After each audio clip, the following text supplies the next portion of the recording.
we are now live and taking your glasses off. Really, when with a headset on, is not a good idea.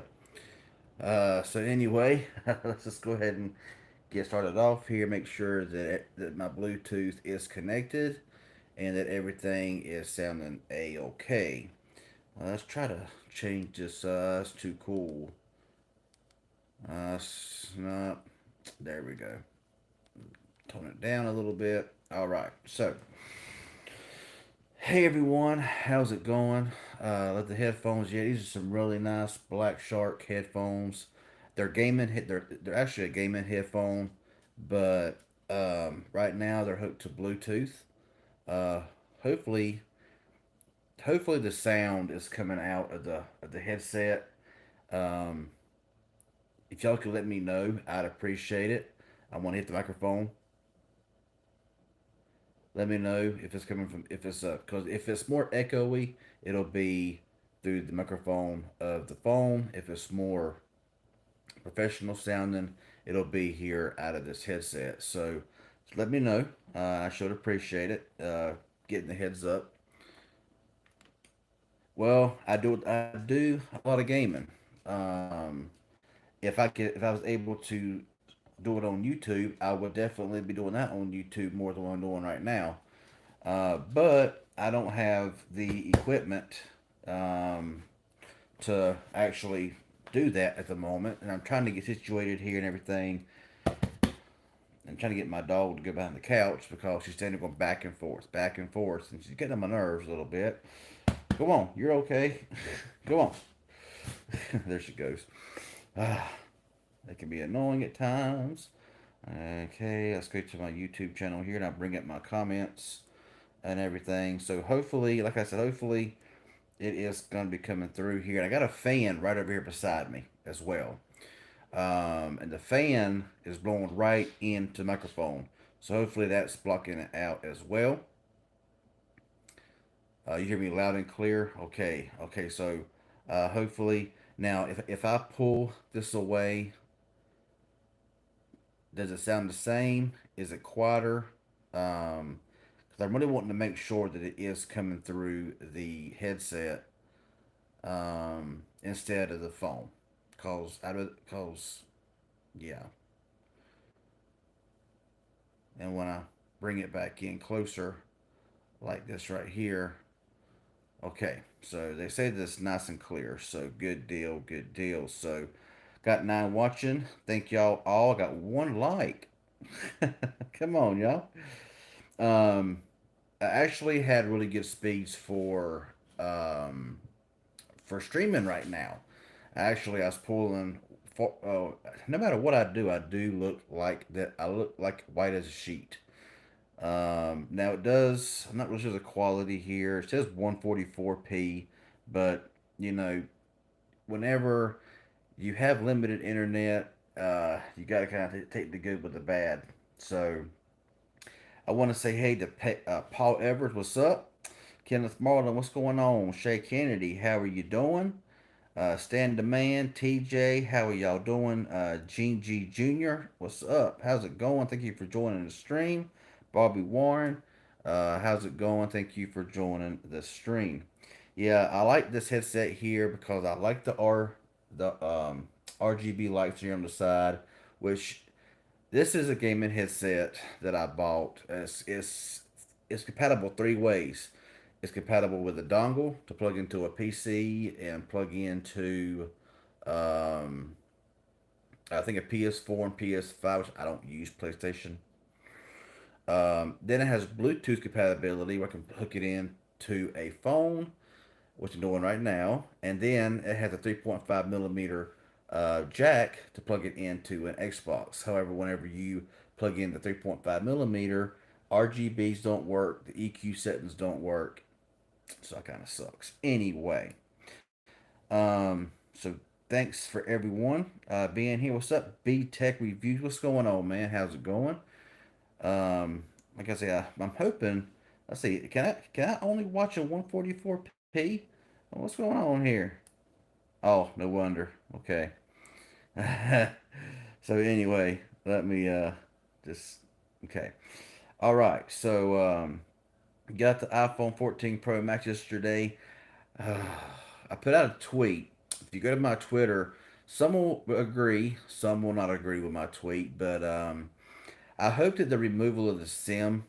I said this last time. People are struggling like crazy with eSIM, and they're struggling with activations and stuff like that.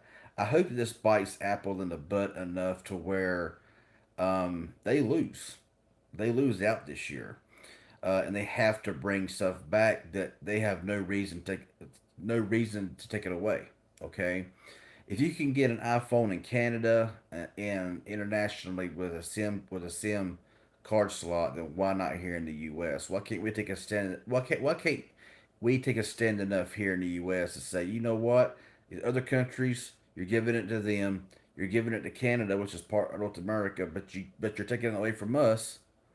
Still charging the same for it as you did the 13s last year. Okay, so I hope this comes back to bite Apple in the rear end. I really do, because they're taking stuff away, and now with the MagSafe that they came out with next year, the charger will be the charging port will be gone.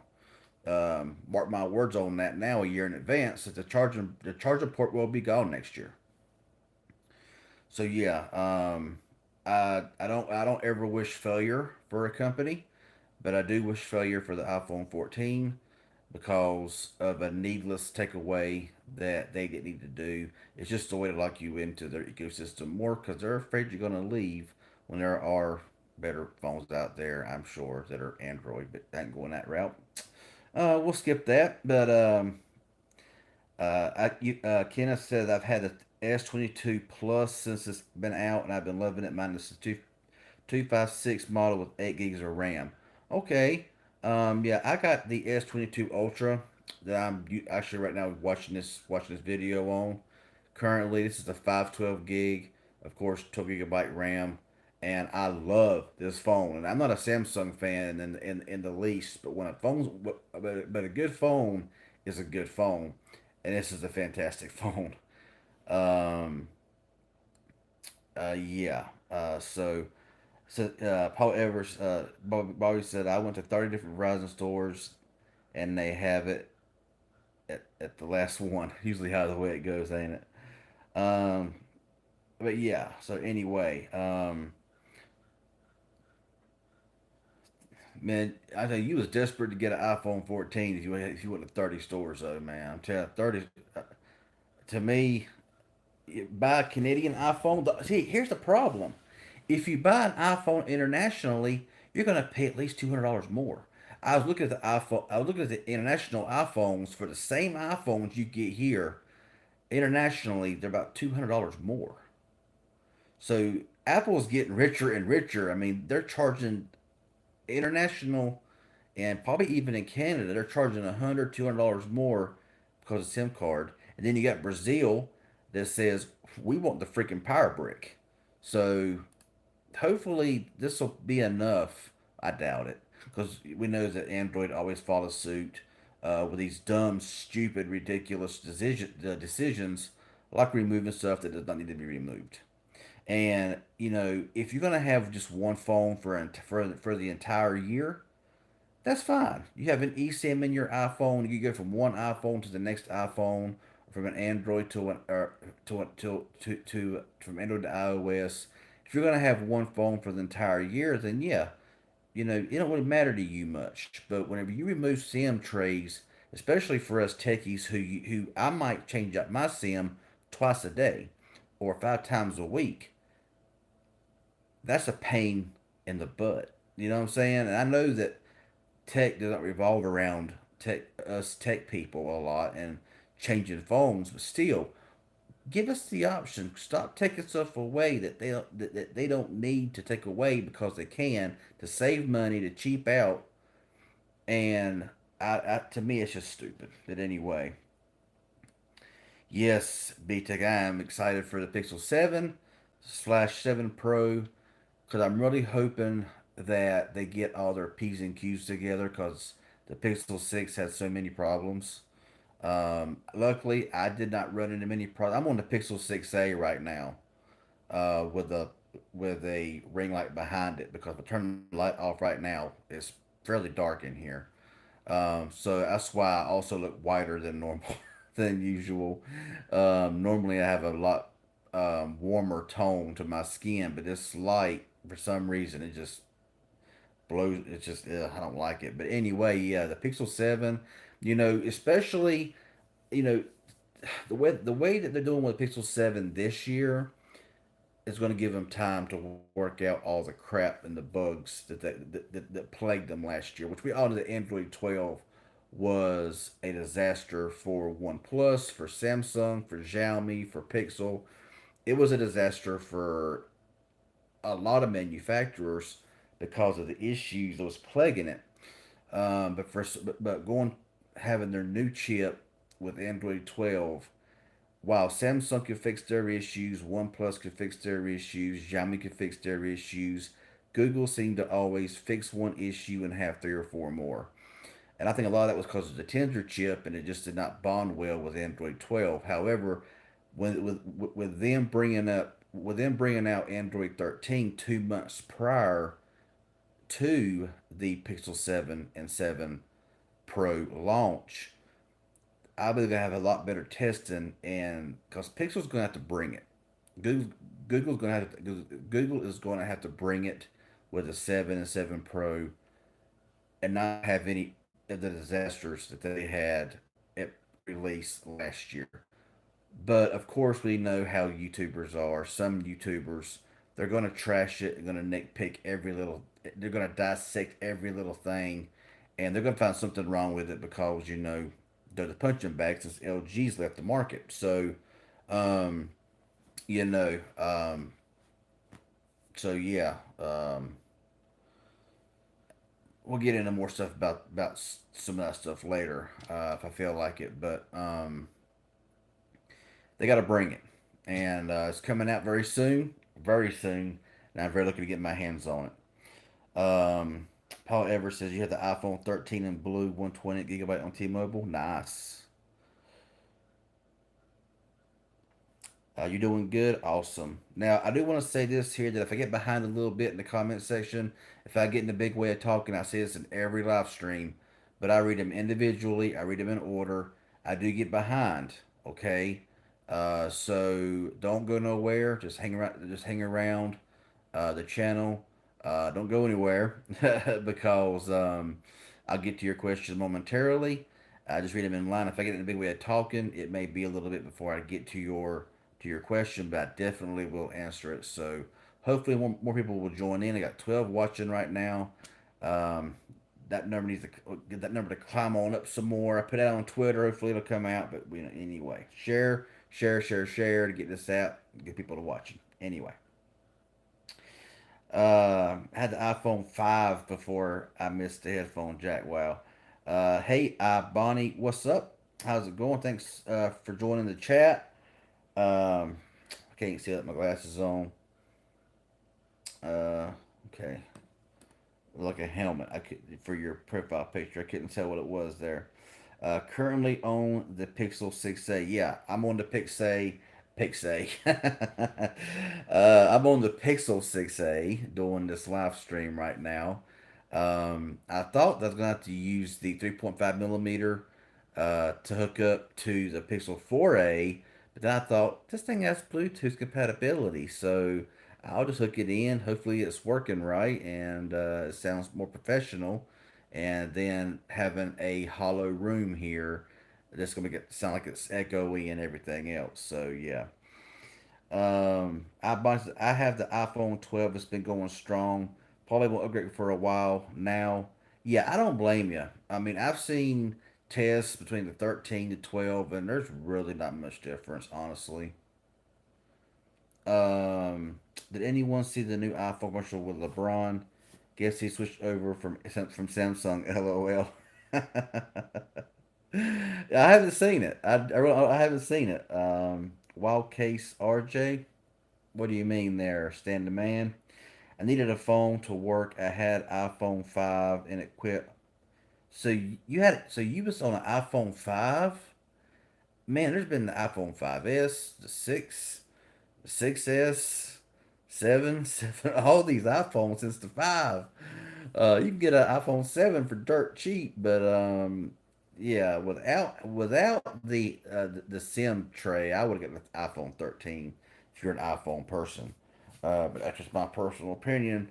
I refuse to give money to a company like that who pulls crap like that. But anyway, um, B says I'm following my iPhone 13 Pro. Yeah, I mean just because they they upgraded the cameras a little bit in the iPhone 14, you know, really enough.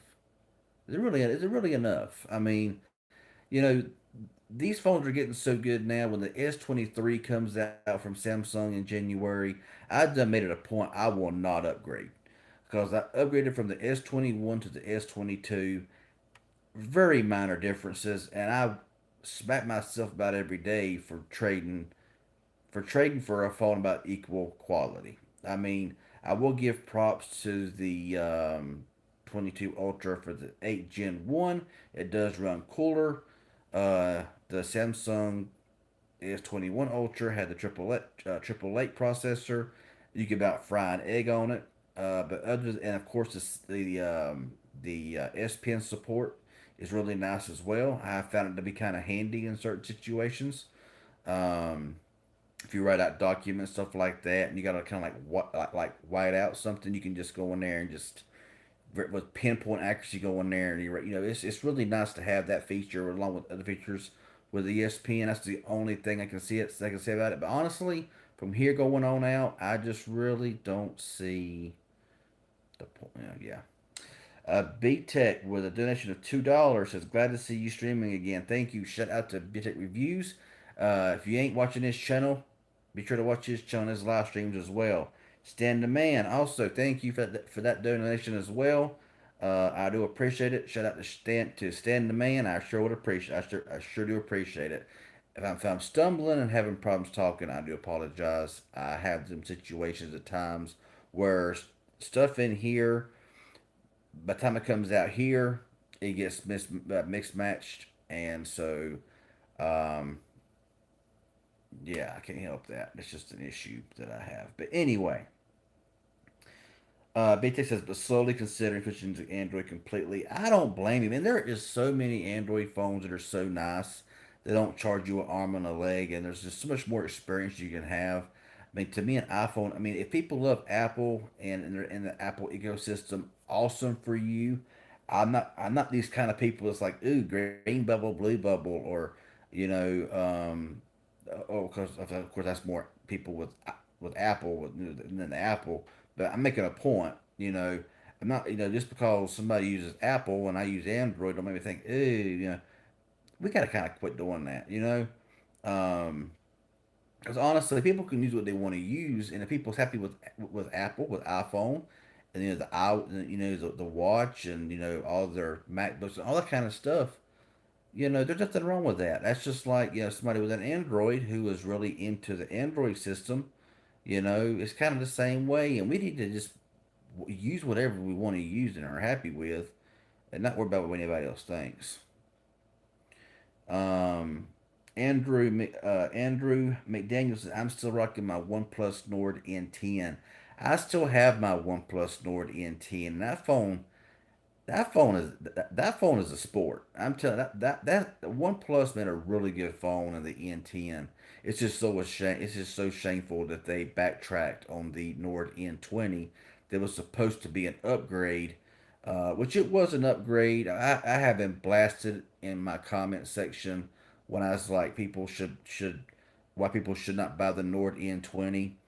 Um, and I got blasted a lot on that channel, and I was like, if you really read between the lines and listen to what I had to say, I really wasn't bashing the phone itself. I was just bashing mainly OnePlus for taking away features for a phone that was 2 years newer that a phone that was 2 years older had. So stuff like that. But yeah, that Nord N10 is a great phone, and it still works very very well.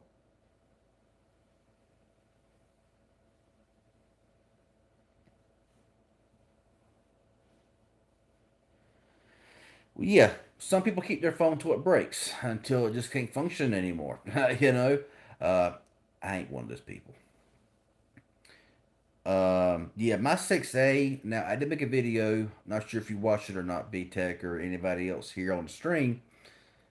But I made a video about the 6A and an issue that I was having with my 6A, and I'm still having that issue. It don't seem to be widespread, but I am having that issue. So if you haven't watched that video, just go check it out. Because believe me, all the views I can get, the better off. It helps my channel. It helps everything out. But I did have an issue with the 6A. Not a major issue. So it's just a minor thing, but it's something that if it becomes widespread, but apparently it's not because there's not a lot of views on that video. And if it was, people will be searching for it and trying to find out what the problem is. So anyway, yeah, it's the perfect size phone. It really is. Oh, okay. Your channel logo is a helmet. Okay, I got you. I got you. I wasn't sure it was about. I wasn't sure it was some kind of like football team, something like that. On here, it's very small, so I couldn't really tell what it's. I couldn't really tell. So, I'll enjoy my iPhone 12 until it stops working. The camera is amazing for me. Yeah, and honestly, everybody touts talk, whatever, however they say it, the camera on the 14 and what it can do and this, that, and the other, whatever. But to most people, if you done a blind camera test and just took a outside photo with the iPhone 12, 13, 14, you ain't gonna probably tell no difference. Same way with like a Galaxy S20, S21, S22. If you went outside, just took a picture, the same picture, point and shoot, and then said, "Hey," to the average person, which and even to people that knows all, you say which one's which. Most what people tell you the difference. It's the same way with like Pixel phones. Everybody bashed the Pixel 6a for using the old camera tech, but that camera tech from the Pixel 4, Pixel 5, them are tried, true, and proven camera sensors. And on the 6a with the Tensor chip and the AI machine and all that kind of stuff, it takes some phenomenal photos. And when I took a picture of the same thing side by side with the 6 and the 6a, I can tell very little if any difference. So, we like I said in my last live stream, I think a lot of reviewers are reviewing their stuff for other reviewers instead of the consumer. That's what I think. I may be wrong on that, but that's just really the way it sounds. You know, because most people just want a phone with a good camera. I was in the phone business for a very short time, working in a store, and the questions that I got was, "How good is the camera?" Number one question was, "How is the camera?" I'm like, "Well, you don't want to buy this phone here for $60 because believe me, the camera ain't gonna work for you." But it's the camera, the camera, the camera. But when it comes to the camera, a lot of times you gotta pay to play. You know what I'm saying? You don't go out here and buy a phone for $80 at Walmart and think, I got the best camera in the world." You know what I'm saying? Um, but the camera is really important. But honestly, with these new phones that are coming out, you can't tell hardly any difference. I'm losing viewers like crazy. Okay. People are leaving like crazy. Oh well, I guess they get mad about something, but oh well, I guess. Um,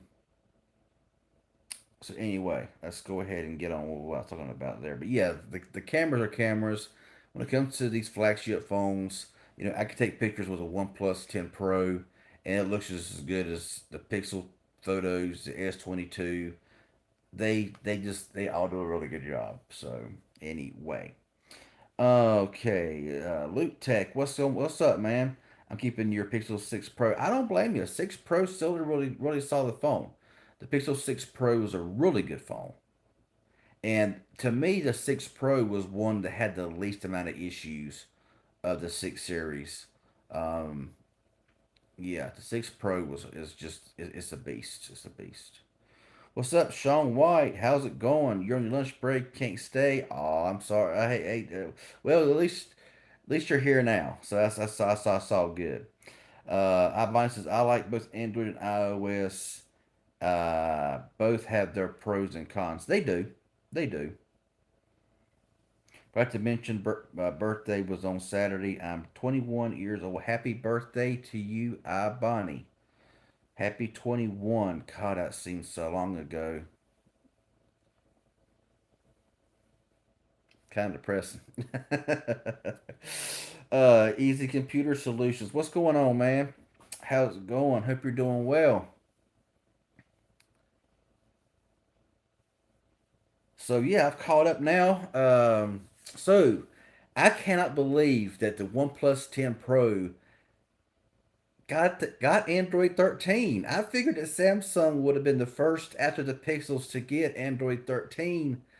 But whenever I turned this phone on and checked for a software update, and it was a 5 GB update, and it said Android 13, I was like, okay, is that a misprint or something, you know?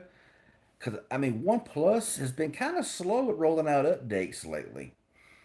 They have been kind of slacking around. This had July security patch on it on Android version 12, and it wasn't getting anything as far as updates. And then wham, boom, Android 13.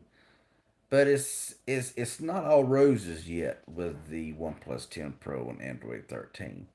And I'll get to that here in a minute as well. Um, doesn't Sony make the Pixel cameras? I think it is. I think it's a Sony. I believe it's Sony. I'm not good with all these lenses because there's so many different lenses that these cameras or these manufacturers use. Some of them use Samsung sensors, some use the Sony sensors. But yeah, I believe that it is Sony that makes the sensors for the Pixel. Um, and the iPhone cameras probably so. I just heard a rumor that if it's true or not, it's probably true. Um, that's crazy. OnePlus is fast with that one. It was. I mean, and I've not really seen hardly anything about it. That's the thing. The OnePlus 10 Pro got Android 13, but I've heard very little about this phone getting 13.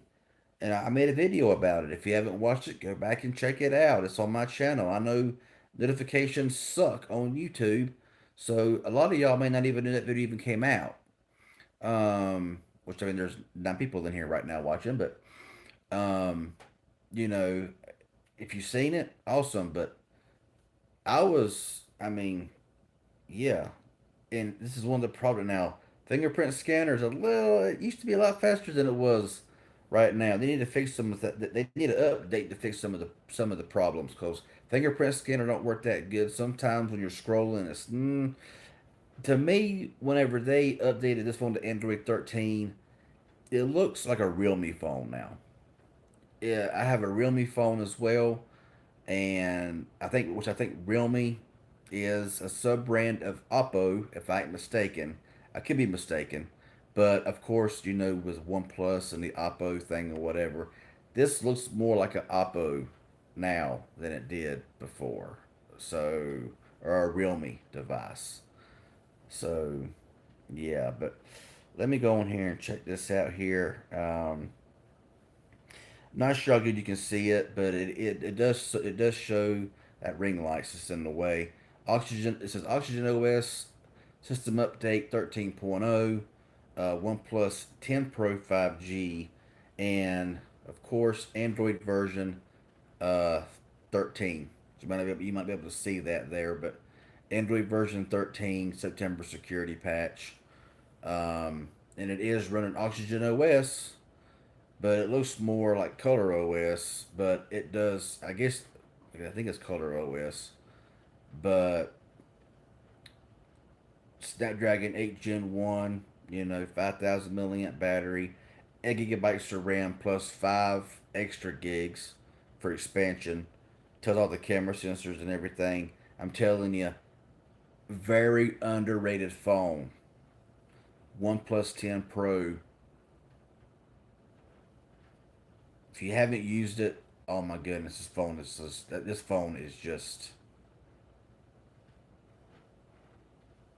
is awesome. The OnePlus 10 Pro. I recommend this phone every day, all day, every day of the week. Anyway, see, I'm actually excited for the Pixel 7 and Pixel Watch. If I wore watches, I would be more about the Pixel Watch as well. I'm interested to see what it can and can't do. I doubt I'll ever buy one, and being part of Team Pixel, highly doubtful about that either. Um, but I'm more interested in the 7 or 7 Pro to see what they're going to do with it. Because by on paper, it's not going to be that much of an increase between the. Um, um, that's it. Think. Don't take forever to think about it.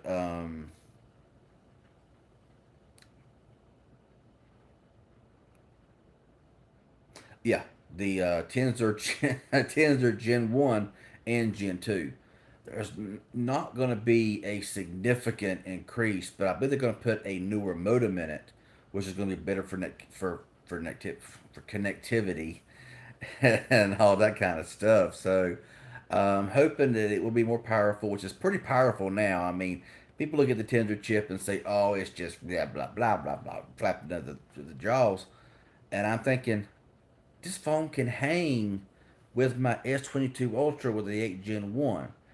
You know, this phone can hang. It's going to outperform an Exynos processor. That's terrible. Um, and you know, and but now MediaTek is making some really good chips.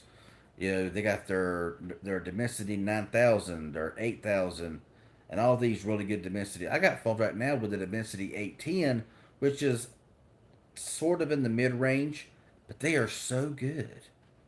I mean, back in the day, MediaTek chips were trash, but now with their new Dimensity line and in their upper, like the G90, G95, they're also very good.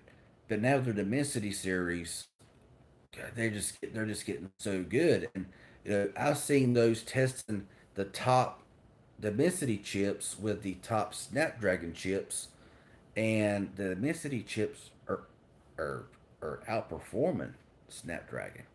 So, Andy Logan, what's up, man? How's it going?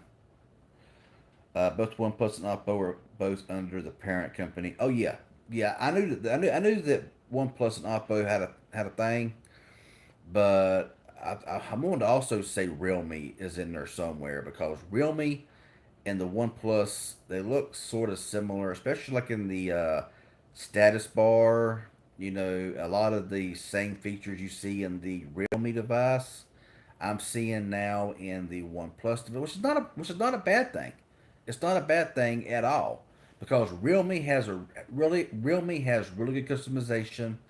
Realme, I like Realme. I would have more Realme devices if a lot of their phones supported more in the U.S. Now, I may not get 5G, but who gives a rip? You know, I'm getting here in the sticks, out here in the rural area in the sticks on Boost Mobile the other day on which is on AT&T network. My upload speed sucked. We're going to go ahead and say they sucked because they were like 1 megabit per second upload.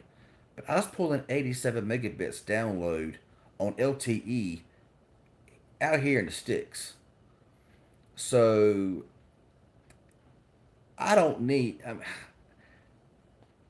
I don't. I mean, running speed tests is okay and everything. I used to get blasted whenever LTE started out a lot. I did a lot of LTE testing between Boost Mobile, Virgin Mobile, which was that's you know it's been a while. Boost Mobile, Virgin Mobile, Verizon, and I was running speed tests, and I was always that's just in one area. That don't really count for everywhere. And now all I'm seeing is these speed tests on 1 gigabit per second or whatever, or 2 gigabits per second. And I'm thinking, yeah, you know exactly where to park your car or go somewhere to get those speeds. But if you move 50 yards, you're going to drop down probably half that, or not have it at all. So it kind of annoys me, you know. But uh, I don't know if I'll ruffle any feathers on that one. I mean, if you're somebody who likes to run a speed test, awesome. But in every video, it just yeah, it just kind of, I see no point in running a speed test because it's not really bragging if you're pulling like 3,000 megabits per second because that's the network. It's not you. You know what I'm saying? No, if you're inside your house and you're able to pull 500, 600 megs, that's awesome. But really, does one individual person need those speeds? Really? I mean, I could be pulling 60 or 70 megabits on my Verizon LT home internet. I can online game smoothly. I can upload a video to YouTube. I can watch other things in HD and play in up to 4K upscaling, and I have no problem at 60 megabits per second. So does any one person really need 1,000 megabits per second? No, no. I have a video on my channel about this case. It's an off-brand case, but it's just like a frosted case. Um, that's why you can see through it here. I don't remember the name of it. I really don't. Like I said, I made a video about it. It's on my channel.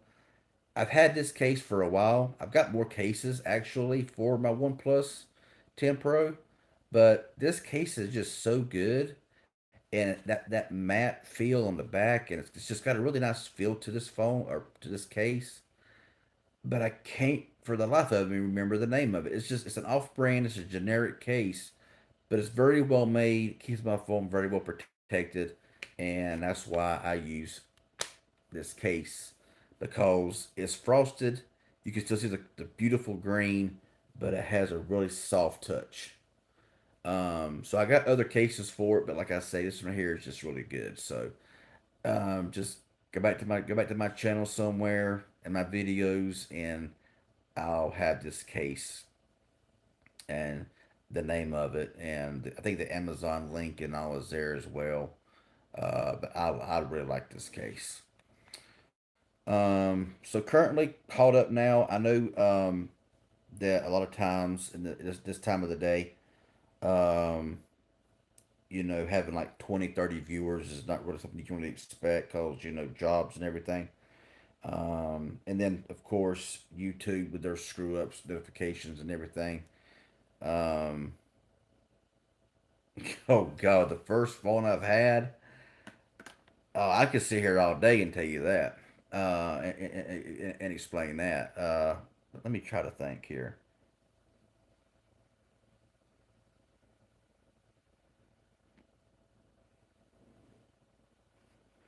Hey, what's up, Legendary Tech? Thank you for joining. The worst phone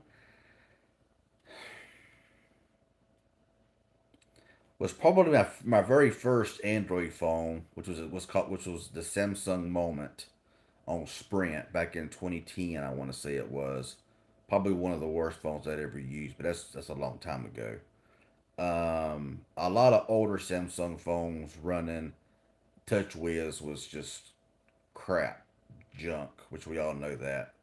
TouchWiz was awful. Oh God, I don't know. LG made some really good phones, so I can't really mention anything from LG. Um, I don't know.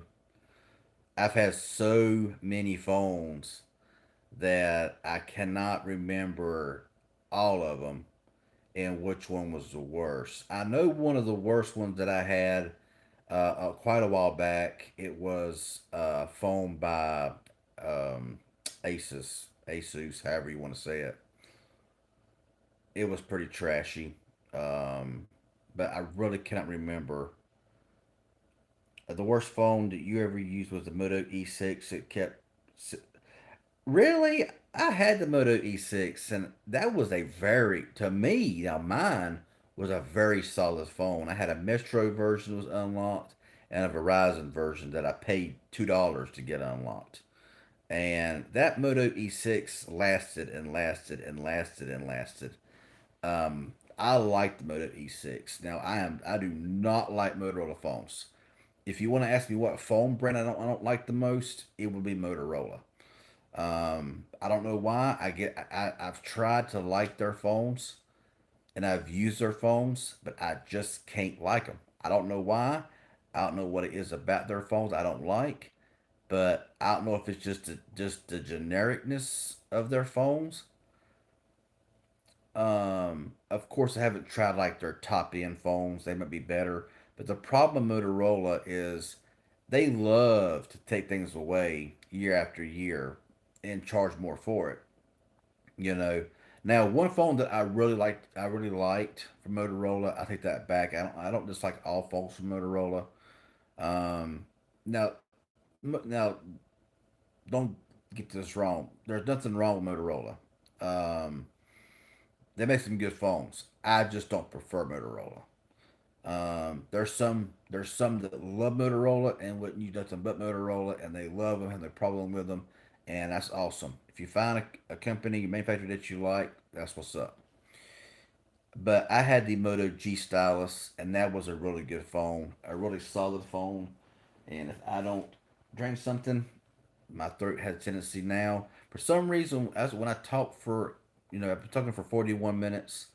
When I talk for a while, my throat begins to get sore, and it'll be sore all day and all night into tomorrow. So, yeah.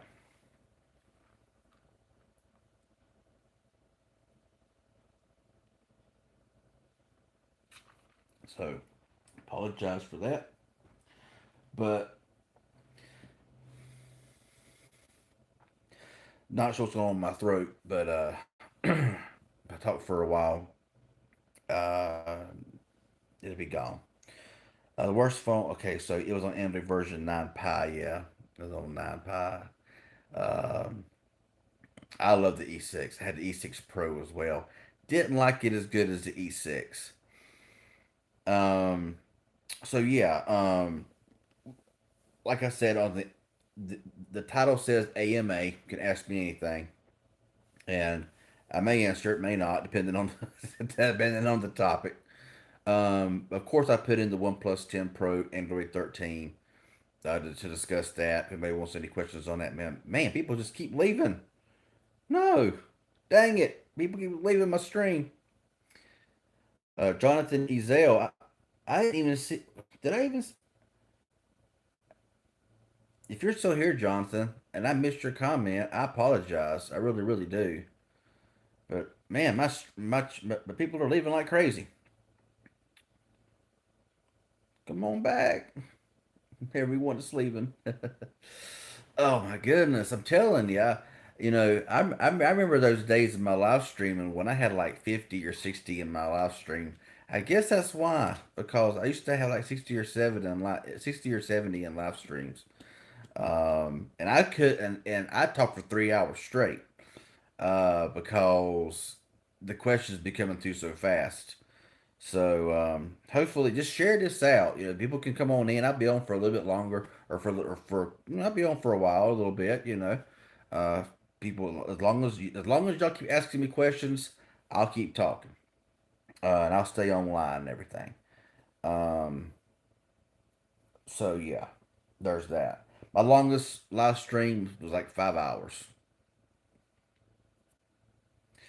What wallpaper do I use? Well, my main wallpaper is just something that I got off of. I don't. This I think this is a Huawei wallpaper. I found it online, and I just like the way it looks. It looks a lot better when you look at it without all the apps in the way. But right now, all the apps are in the way. And as far as my lock screen goes, oh, I gotta reply to that. I gotta look at that email. And here's another thing. Right now, I'm swiping apps away on this OnePlus, and it just keeps and it won't go away. So they definitely need to put out an update. Um, right now, I'm swiping on the screen to swipe up to get rid of all the apps, and it ain't doing anything. So they done a good job at releasing Android 13 on the phone, but it has some bugs. But my lock screen is the Washington Redskins. Now I know that it's now called the Washington Commanders, but to me they'll always be the Redskins. Okay, um, political correctness garbage. Um, I don't abide by that political correctness garbage. So I'm very politically incorrect. If anybody wants to know, so they'll always be known to me as the Redskins. So um, sometimes it's the Redskins, sometimes it's the Panthers, but the Panthers, um, but yeah, the Skins I like them pretty good, and so they should never changed it. I wish, and that makes me kind of mad that they changed the name. As somebody with some pretty strong Native American heritage, I'm a little pissed that they changed the name. Um, so yeah. Anyway, getting off of that subject. Yeah, Dolphins are 3-0 right now. Yeah, I'm really surprised. Um, I'm actually right now. I was actually in the process earlier of watching the Panthers game against New Orleans, but I haven't finished it yet. So I'll finish that a bit later on.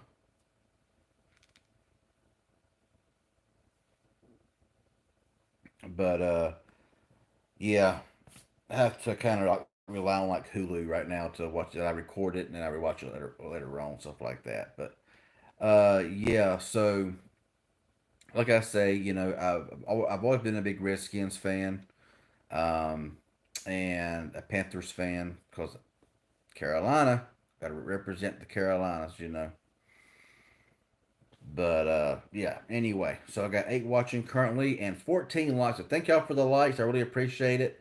And I also appreciate the donations. That helps greatly. Always helps greatly. So yeah,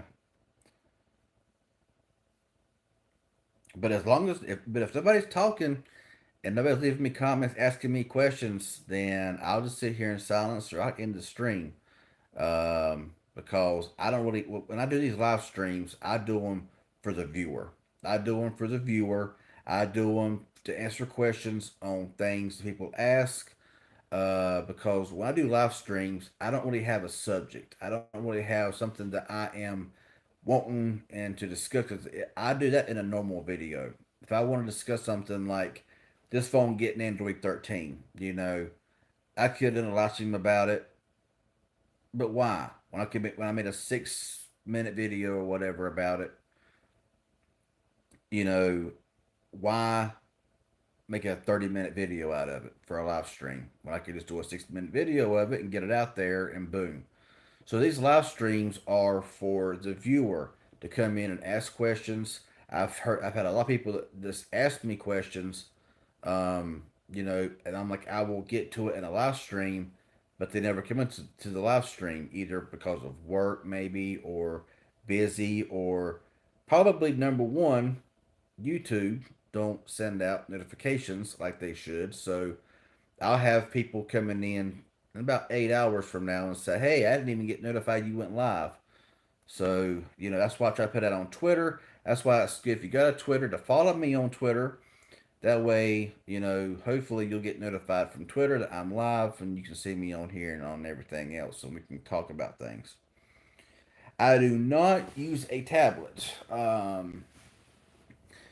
I tried using the tablet that was sent to me by Dragon Touch to get on Hulu um, to watch live something on their live, and it just kept kicking me out, saying location couldn't be this, that, whether kicking me out. So I'm like, you know what? Screw this thing. I toss it. But I don't like tablets. I do everything. 99.9% of things that I do is on a cell phone. That's why I bought this, the 22 Ultra with the S Pen, because I can do anything on this phone that I can do with a PC. Now, of course, if I want to go live and I want to have people join into my live stream, you need a PC for that. I'm not really sure if you can do it on Phones or not, I haven't looked into it, haven't checked into that. But that'd be kind of awesome if I could like set up something to where I could have people join into my live streams for a change. Because I get to people if someone invites me to their live stream, if I got a chance, I'm gonna try to be in their live stream when they ask me to, which is you know, um, yeah, it's been a while since I've been on a live stream. But and sometimes it's just not the right time, or or it's later at night and I'm snoring, or it's just a bad time, or my internet's just kind of pooped out. Um, so because it does that. From time, I don't have regular internet. I got Verizon Home Internet on their LTE network, so it works when it wants to. That's why whenever I was showing, the speeds I was showing, I went ahead and went live now because the speeds are really good. Now they can no they fluctuate like this. So you may see it clear 1 minute, it may be blurry, it may be even buffering the next minute. That's just because internet sucks in my area because I live in an area that no internet provider provides service for. So I was lucky enough to get Verizon Home Internet and be able to use it like that. So you can get an iPad. No, thank you. I pass. I am looking at a couple of iPads right now, Android iPads. Um, I'm looking at they're about $100, hundred some dollars. One is a Nokia and one is a TCL. So I'm kind of just trying to pick and choose. Cause if I have a tablet, it's gonna only be used for like watching. If I don't want to if I don't want to have a big 50-inch TV on, but I want to watch a movie, be able to hook into a 3.5 millimeter or hook something like this up to it, just lay there and relax. Have like a 10-inch tablet and want to watch a movie or something on Netflix or Hulu or Prime or whatever. I'll be able to do that instead of watching it on a 6.7-inch display on a cell phone, which is fine if it's up close, but that's all I'll be using the tablet for. Will be what we'll be watching content like that.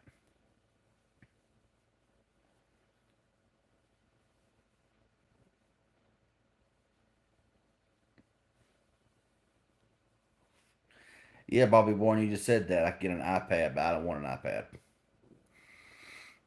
I have used an iPad. They're very smooth. They got really good cameras. The iPad that I use, it's a few years old now, and the battery life seems to be holding up very well. From what I've heard, I have used that iPad. Has really good cameras. It's very smooth and everything.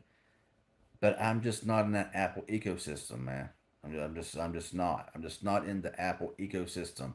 I'm in the Android ecosystem, and that's probably where I'm going to remain. Will I ever buy another iPhone? If they keep pulling the crap they're pulling right now, then probably no.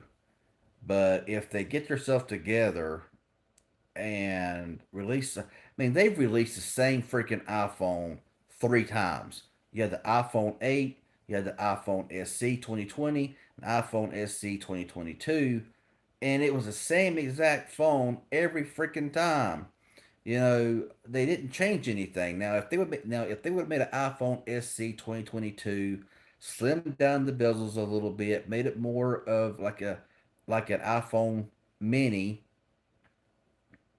um, and kept Touch ID. You know, made the screen from a 4.7 to a 5.4. Had double cameras on the rear, but still maintained Touch ID. I would have I would have ate that sucker out and grabbed it. I would have had one. But I mean, they're just slapping the same thing together for all their SC models. So I'm hoping that if they make another gen of the SE, they'll actually, which I got a feeling if they do that, they'll take away Touch ID, which Touch ID is a must-have in my opinion for Apple. I love Touch ID, and it'd be nice if they would incorporate it into the power button or something like that. That would be nice. While maintaining the Face unlock. It would be nice to have Touch ID somewhere in the power button or something like that. But we know how Apple is. They would charge like $300 more for Touch ID and Face Unlock. So anyway, you have the iPad. See, I'm not even sure what the generations are on the iPads.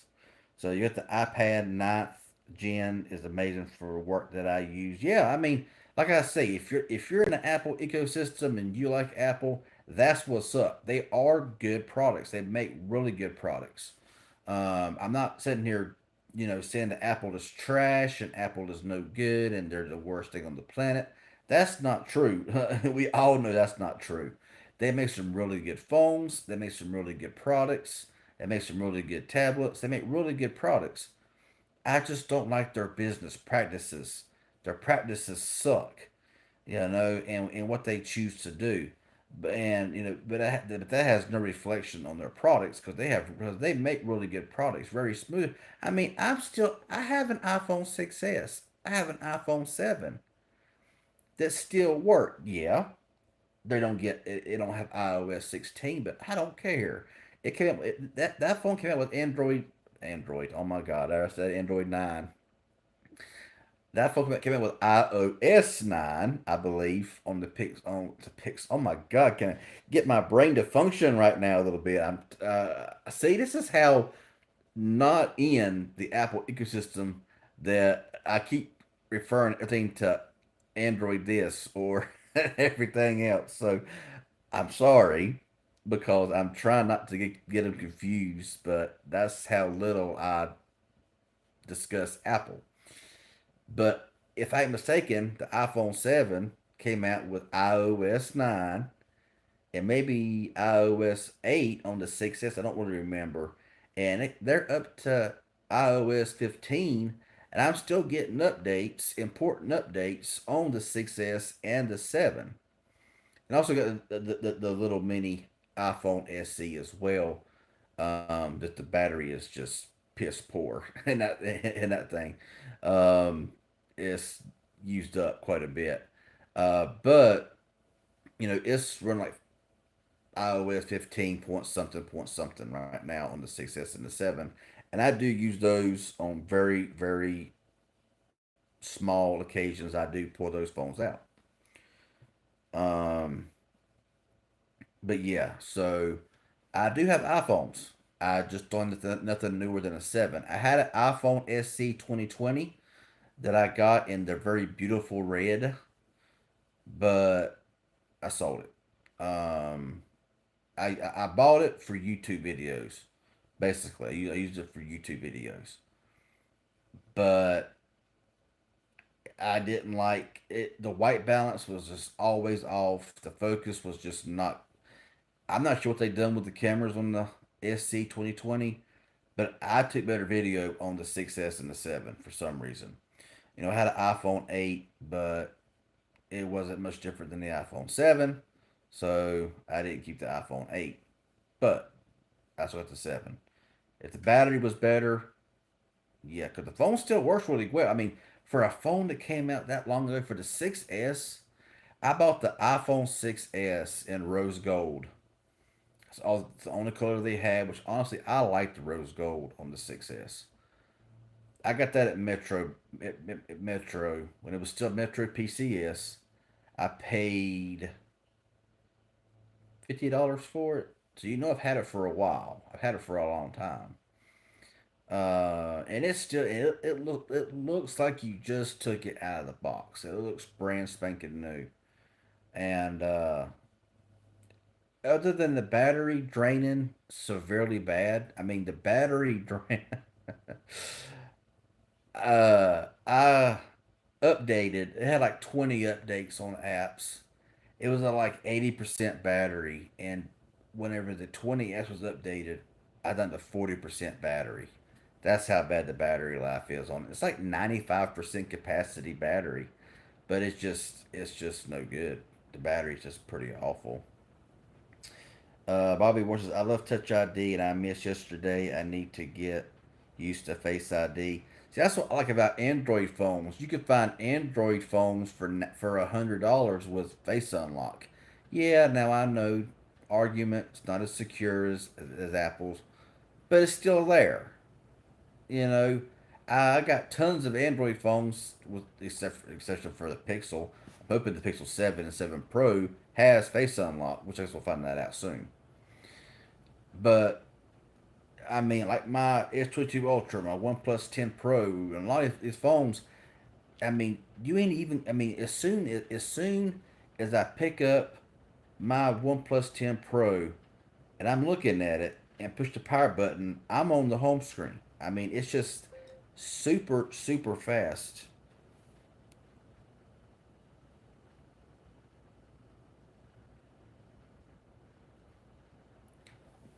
Some of y'all that are here, do y'all ever get these drive messages like YouTube copyright stuff, scam junk? I don't know how in the world that I get them all the time, and it's super annoying. It's like it's a PDF file. And believe me, I don't click on none of that mess. But it's always about YouTube, and the email they're sending it to has nothing to do with my YouTube. Oh, these people are idiots. But anyway, like I said, as soon as I look at it, I mean, boom, it's on the home screen. My main carrier is Visible. Yeah, YouTube scams. I'm getting them now in the drive. So if you push it and go push it, you know, I accidentally done it once. I was busy doing something. I seen something come through. I hit it, and I was like, "Well, this isn't a text message. This isn't a drive, Google Drive. I have no idea." And it's something is being. I'm constantly getting shared. YouTube copyright, YouTube warnings, and it's like a .pdf or whatever. And one time I accidentally did press on it. I was like, "Oh crap!" You know what did I do? I backed out immediately out of it. Then I went in there and changed all everything. I went and changed all the passwords, changed everything, and but I'm still getting those warnings and copyright crap. People ain't got nothing better to do with their life, and this email has got nothing really to do with anything because containing the YouTube. So I'm like, be it Visible is my main carrier, and Visible is currently what I am using in my OnePlus 10 Pro. Boost Mobile is my secondary line, and it's in the Pixel 6a. And I'm getting really good service with both. I'm basically getting free service every month on Boost Mobile because of the Boost One app, and the Boost Mobile is basically being ran with videos and ads. And so, my last month bill my first one I had to pay 25.86 with tax. That was to get the SIM card, the number ported, and all that stuff. Then the first month I built up a credit of $30. My bill was still 25.86. I redeemed those credits. I didn't pay a dime. Now I owe $21 and something because the credits that I had left over went over to this month's balance, and and my bill ain't due until October the 10th, and I'm all within like $5 of having another free month of service. So I'm basically getting 30 gigabytes of high speed data and getting really good service on Boost Mobile, and I ain't paying nothing a month for it. And so yeah, no, I do not use Red Pocket Mobile. I ported from Red Pocket to Boost Mobile.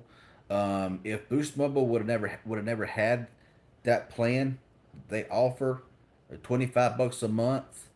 Now that deal will end, I think, at the end of October, if I ain't mistaken. But you can get a SIM card, you can port your number over, get a new number, and I made videos again about this on my channel as well, about the Boost Mobile. plan for $25 a month, unlimited talk, text, and data, but you are throttled after 30 gigabytes. So you will go down to like a half a megabit per second after 30 gigabytes, but your service is only $25. And if you download the Boost One app, you can earn free wireless by watching ads. By got a little wheel you spin, they give you credits. You do that every single day. So by watching ads, if you do it consistently for 7 days, on both videos and the wheel, you'll get an extra 300 credits, which is $3. So if you just done that alone, um, then that right there is $12 off your bill. That ain't counting all the ads you can watch. That ain't counting every day you can spin the wheel to get 10 credits, 100 credits, 200 credits, and like I say, my last month's bill was free. This month's bill is going to be free. So that's why I live. Cause I was only getting 3 gigabytes a month high speed data on Red Pocket for $20 a month, and with tax and another fee that I don't understand what it was $22 and something. So for $3 more, I was going from 3 gigs to 30 gigs, and it's the same exact thing. I mean, the APNs are the exact same. You know, they're both on the AT&T network. So one don't work any better than the other, and I'm glad to be back with Boost Mobile again. So yeah.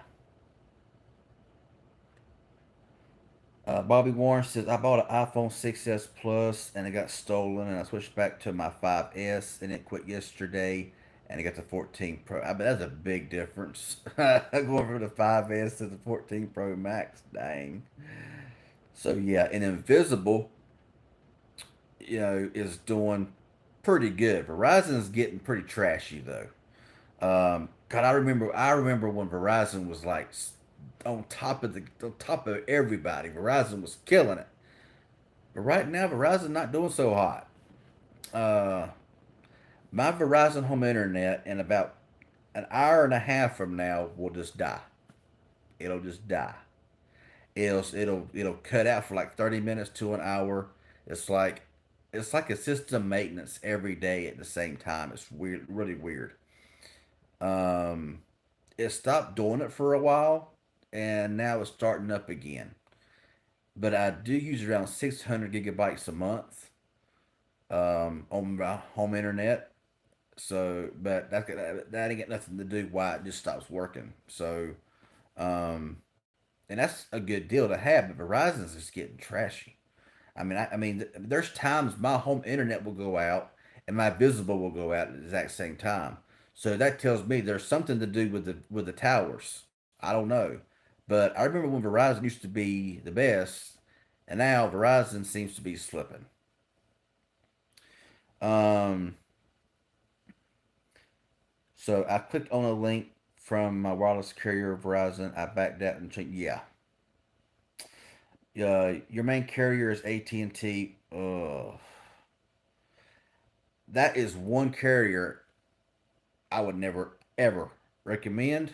Now I know it's your carrier and all, but I'm using this is all my personal opinion.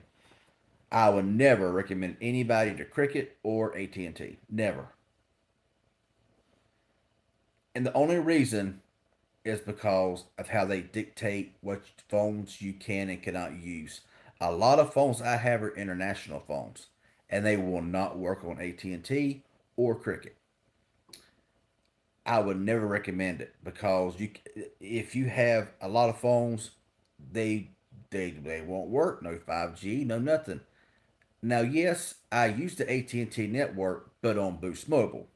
Boost Mobile does not dictate what you can and can't use. I've put my SIM card into Xiaomi phones, Realme phones, my Shock phone, a lot of phones, and it works flawlessly.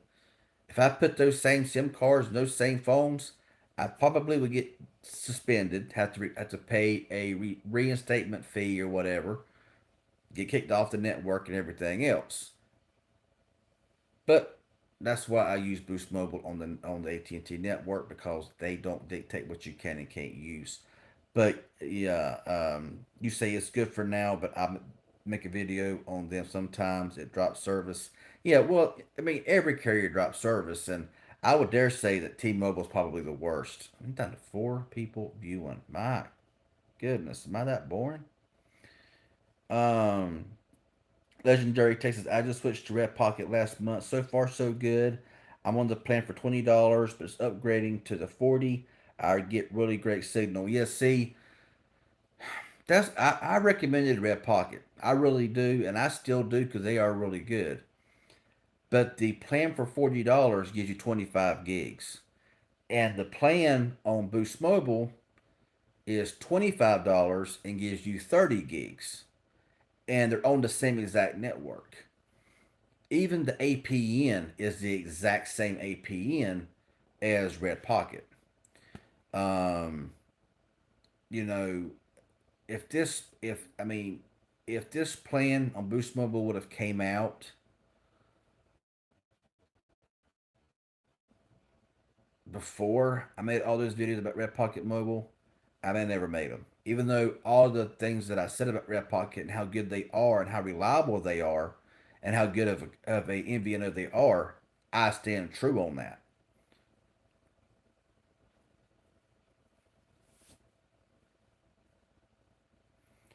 You're on your sister's plan. I want to try Mint Mobile. Yeah, but it's T-Mobile. And the only problem with T-Mobile, notice now, I will say this. According to what the coverage maps show and everything, T-Mobile in my area does have the best, most, or it has the most coverage of ultra capacity 5G. Verizon has sort of fake 5G, if you will, and AT&T is laughable. There's only one place in my state that's got 5G plus for AT&T, and that's Spectrum, the Spectrum Center, and the what is it? This down at Panther Stadium. It's not Panther Stadium, but it's Bank of America Stadium. I think it is. I think it's Bank of America Stadium down in Charlotte, and that's the only places that it shows 5G plus. Now, I'm not really sure how broad from that area it goes out, but I know when I look on the coverage map, it's pretty pitiful. When I look on the T-Mobile coverage map further, because you got the AT&T 5G plus, then you got the Verizon 5G ultra wideband, then you got the T-Mobile 5G.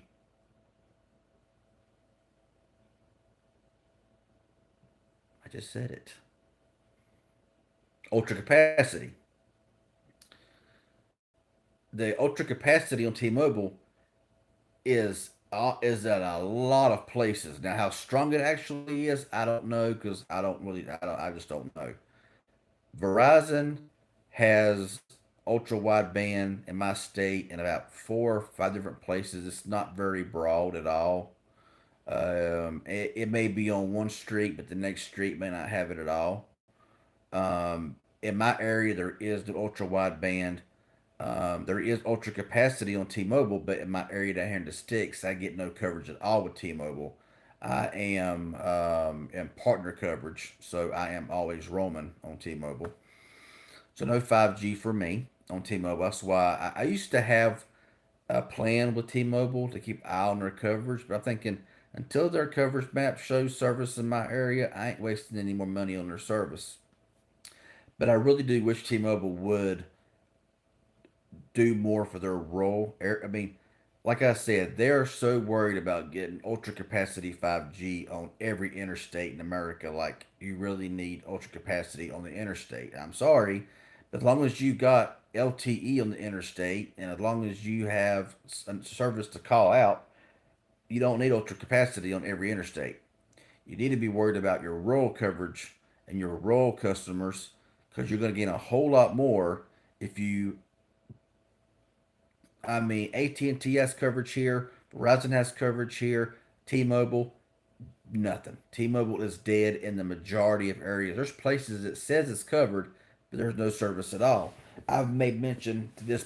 I made mention before. I drove like a 40-mile radius out in the woods, and this is when Sprint was still Sprint and was not T-Mobile yet. I had a Verizon line, Will Visible. I had a Boost Mobile line on Sprint, and then I had a T-Mobile line, and I had all three of them on. And I went about a 40 or 50-mile radius. I lost Verizon service once. I hit a valley and or a really a valley and lost service one time. Boost Mobile lost service maybe twice. It did lose LTE more often than not, but as far as signal goes, I never really lost signal with Boost Mobile on the Sprint network. I was a big fan of Sprint. I love Sprint because Sprint in my state was really solid. Even in areas where Sprint's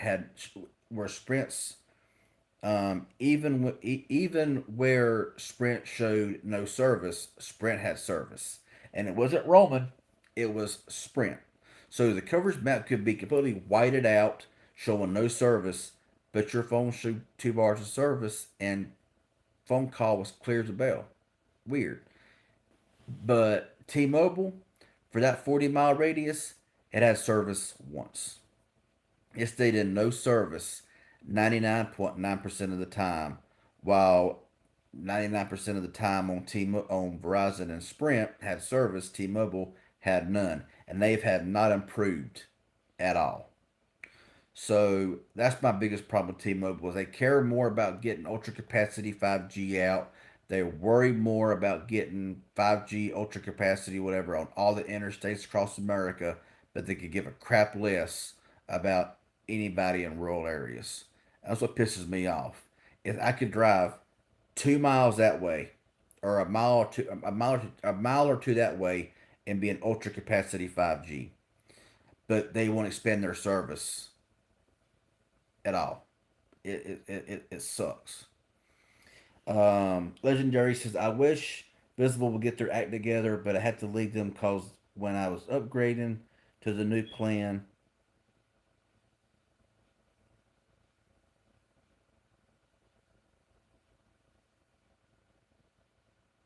just heard something. I can't hardly hear squat with this headset on. This thing here is very isolating. Oh well, until I hear it again, I'll just keep on talking. Um, when I upgraded to the new plan, I had the worst experience ever. I had no service for 2 weeks, so I switched to Red Pocket. Wow. But just curious, why did you switch plans? I mean, I know the plan went from 40 to 30, so it was $10 cheaper, but you had unlimited. I mean, fully unlimited with Visible. And if you'd paid $5 more, you would have been on their Visible Plus plan, which would give you more um, premium service on the Verizon network. So I just kind of wonder why you changed because now you're getting 25 gigs and paying 40 and $5 extra on Visible. You got the premium plan, which I know you said that you try to switch plan or try to switch plan. What am I saying? What am I saying? You just said you tried to switch plans and you was gone for 2 weeks. Oh my goodness! Uh because the new SIM card supposedly had a weird net. Oh, see, I'm on Party Pay right now. I got 3 of now on Party Pay. Oh, that must be a smoke alarm going dead or something because now I hear it beeping. That's gonna have to be changed. Um, 'Cause I heard it again. That time it was better. It sounded like like a smoke alarm beeping. Yeah. Uh, I just the biggest problem with Visible is having no customer service you can talk to. I could barely hear that smoke alarm. That's how isolating this headset is. I mean, it is so cushiony against your ears. Oh man, I could wear this thing here all day long and not be uncomfortable. So I do apologize for the smoke alarm going off in the background. I know that's very annoying to hear in videos, but right now I can't change it because I'm live streaming for one, and um, I'm not sure which one it is. so, um, I heard, Roxon says, "Hey, our awesome CV tech. Hey, thank you for joining in. Hope you're doing good. You hear bad things about upgrading plans with them? Yeah, it would be nice if they actually had a customer service line. I know they have a number you can call, but they don't advertise it, and that chat feature, I can't stand talking to somebody on chat because this happened to me several times with Visible, or a couple of times where I've been there chatting with them, and it's like the network times out or something glitches, and it's like your page begins to load, and you're back at the main screen, and you can't go back to that chat. So you'll get like almost everything sorted out. If you got a problem with something, you'll get it almost fully sorted out, and something will happen, and the chat will drop or something. Then you got to do it all over again, and it makes you just want to just reach. Makes you just want to just bear. Oh goodness. But yeah, I don't. I haven't had knock on wood. I'm still on the party pay. With three lines. Hoping to get a fourth line before they do completely away with party pay. Because you can still add somebody to party pay right now, but that's going to be ending in like a month. So I can add somebody to party pay as of right now, and I got a fourth right now. This content, boy, it got dark. Man, if it wasn't for this light right here, it would be you wouldn't even man, it got dark in here all of a sudden. But anyway, this ring light here kept everything lit up, so it's all good. It's all good, all good in the neighborhood. It's all good. Let's change this. Let's go and get on my freaking nerd ass smoke alarm. So it's all good. But anyway, so I'll probably stay with Visible because here's the thing: you're not gonna get the service of Verizon on Visible. Why? I'll tell you why. I think I said it last live stream, if I'm mistaken. But let's just say you want to go with one line of Verizon. You're going to pay 70, 80 bucks a month for one line of unlimited service with Verizon. Then you're going to pay an extra at least 15 to 20 a month if you but to be paid the taxes, fees, surcharges, government fees, part of your kidney, maybe a left toe, um, something, And then if you get a phone and finance it for 30 bucks a month for the next 24, 36 months, you're going to end up paying about 130, 140 a month for one line. And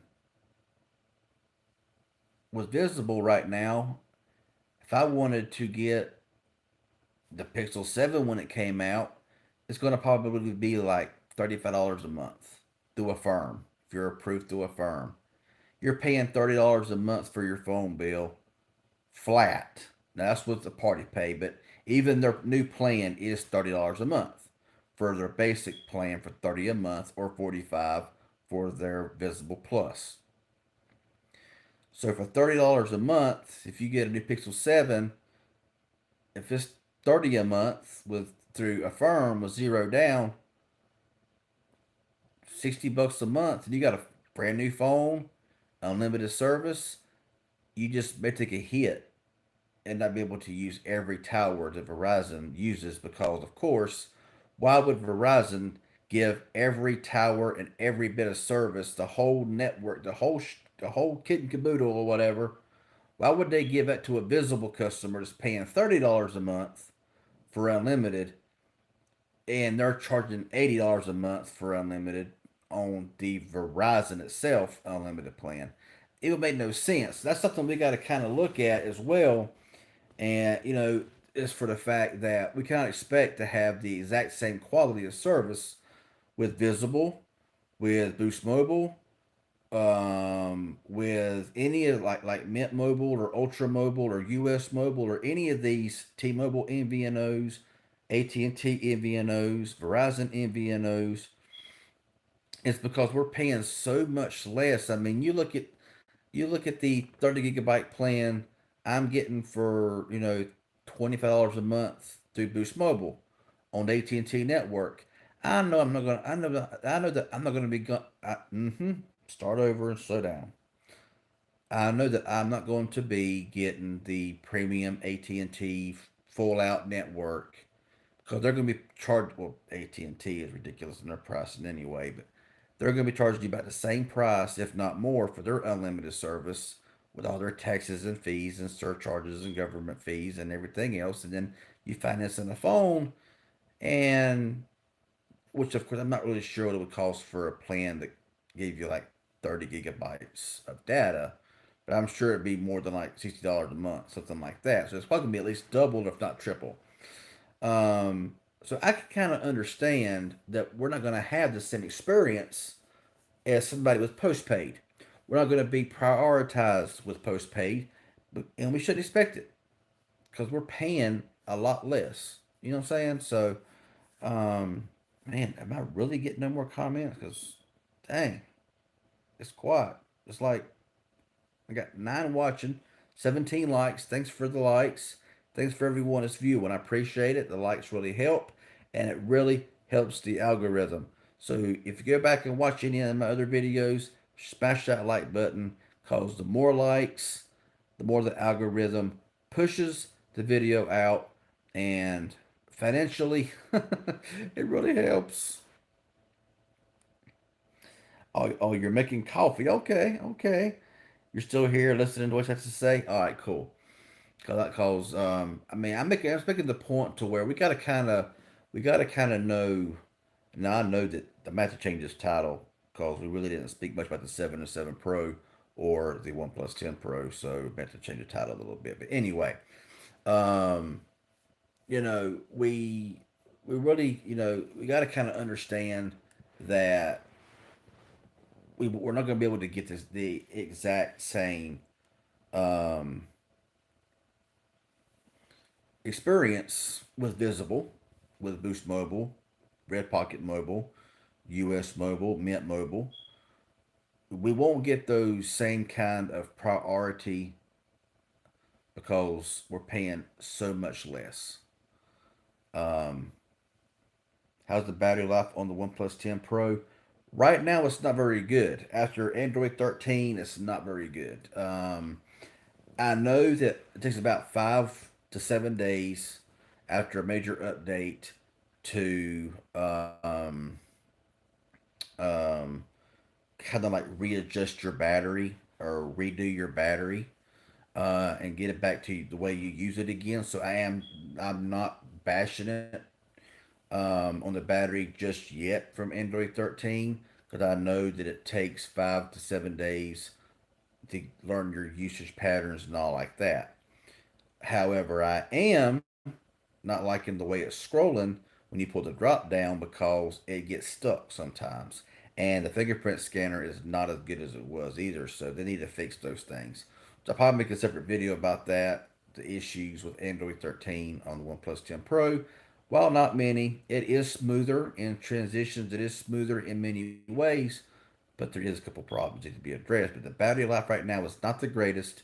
But like I said, I'm still learning It's still learning my usage patterns and everything.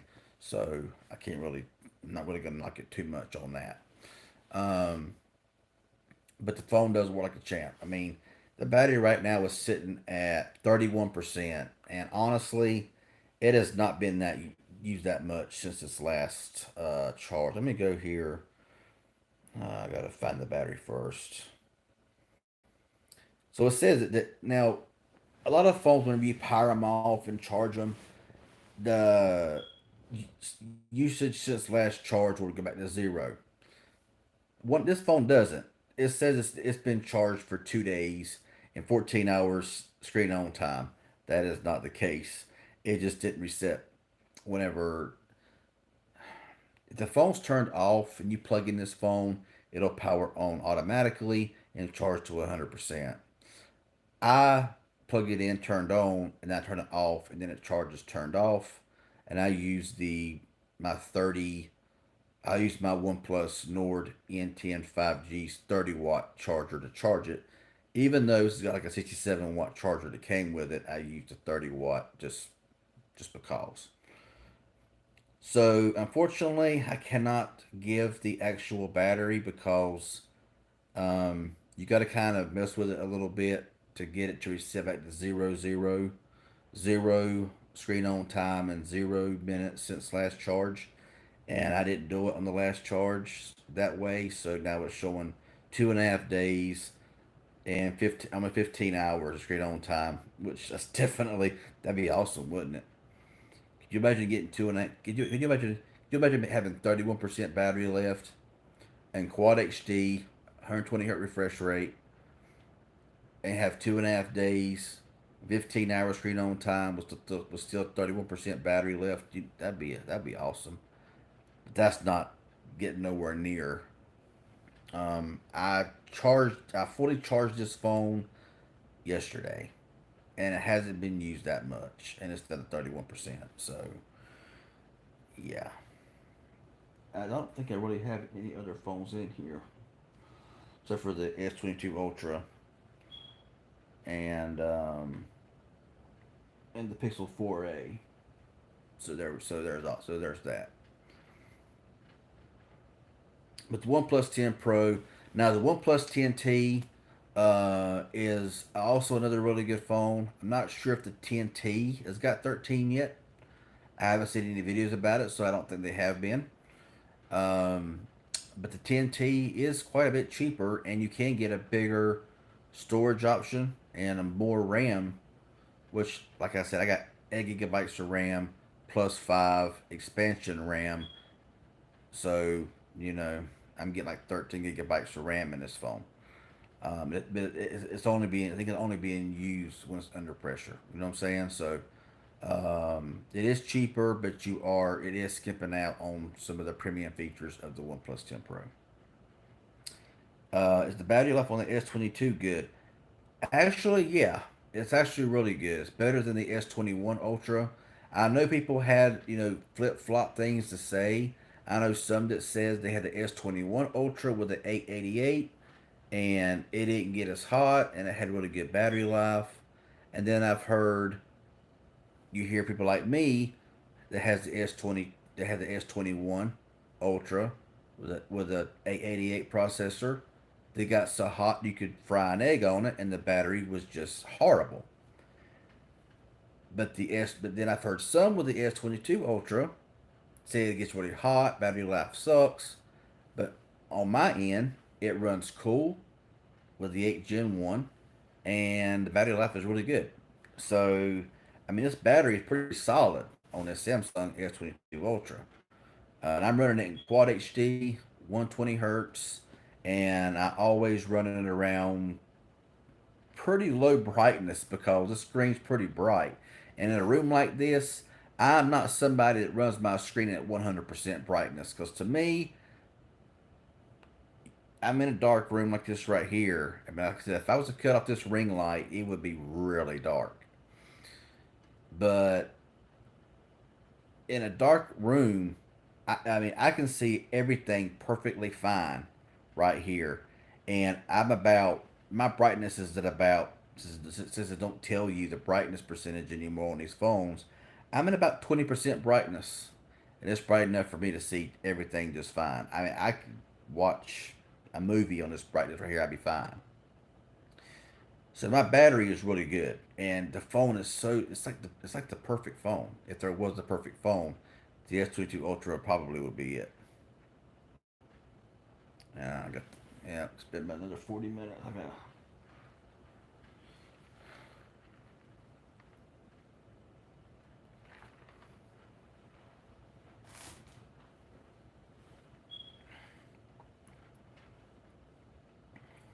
I'm gonna take a sledgehammer to that beeper in a minute.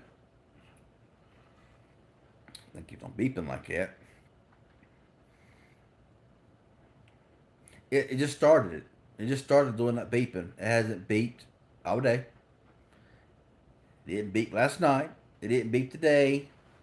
But halfway through my live stream, it starts beeping.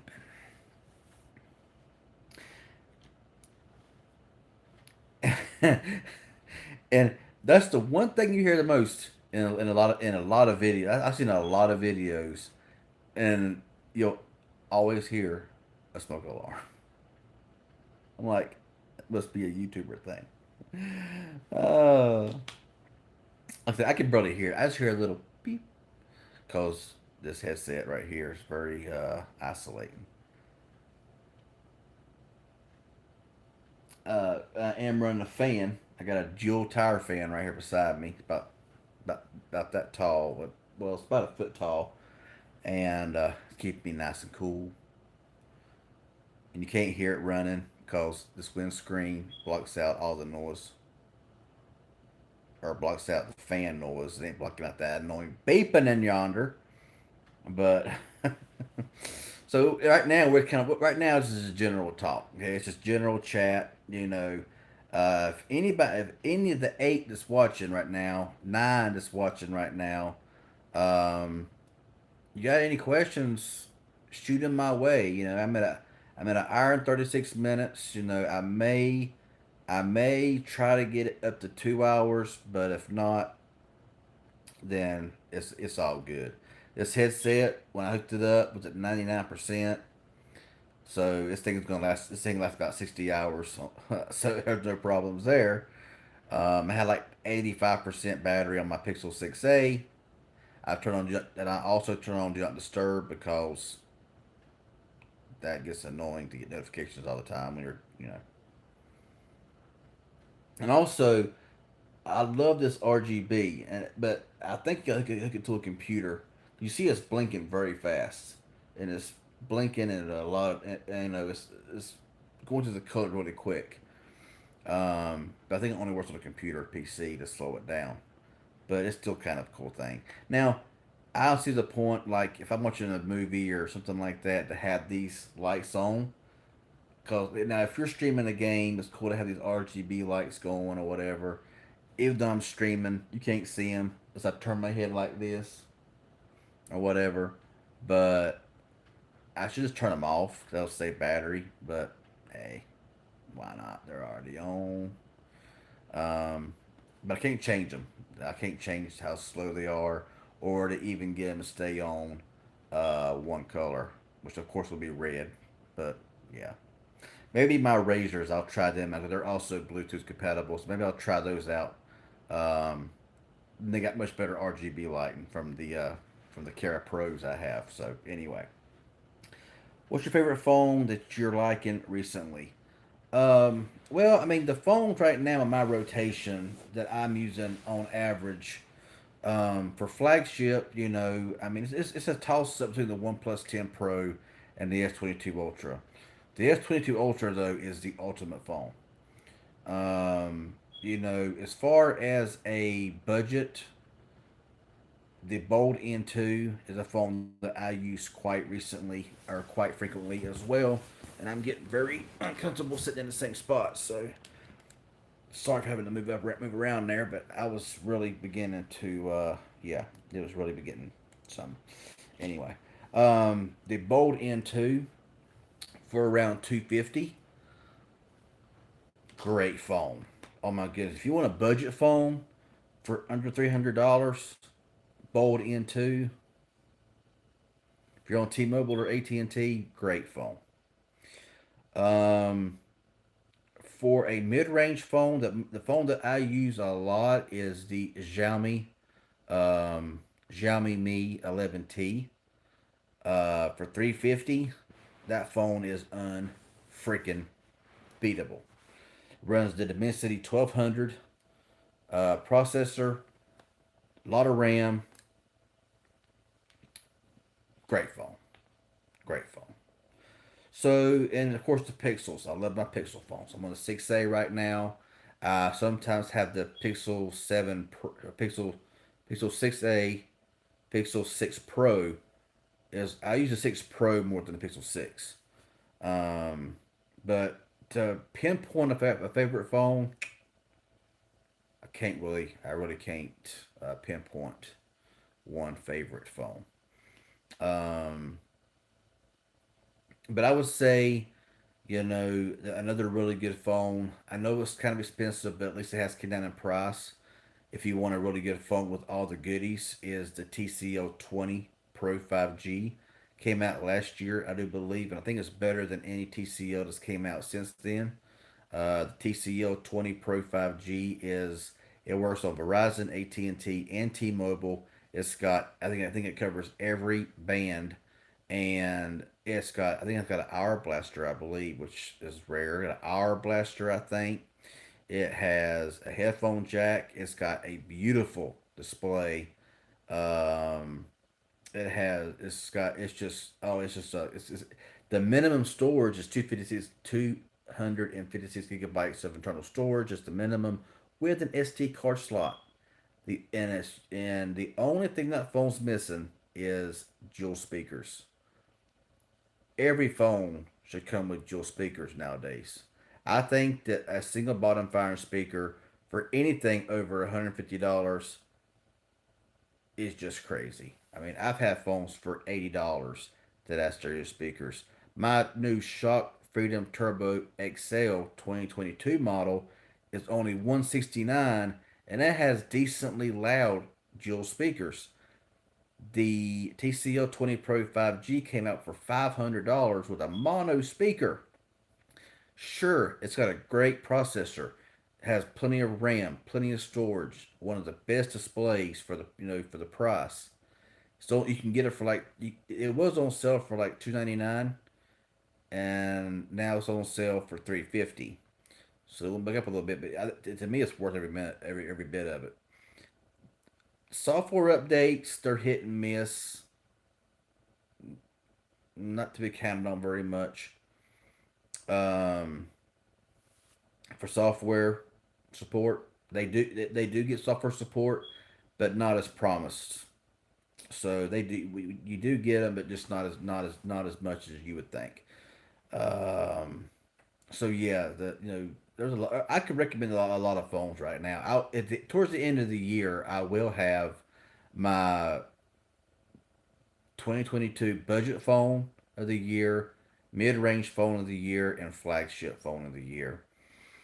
And that's what I hate about Pixels coming out so late in the year is I can't really include those in like the Pixel 7 and 7 Pro comes out in October.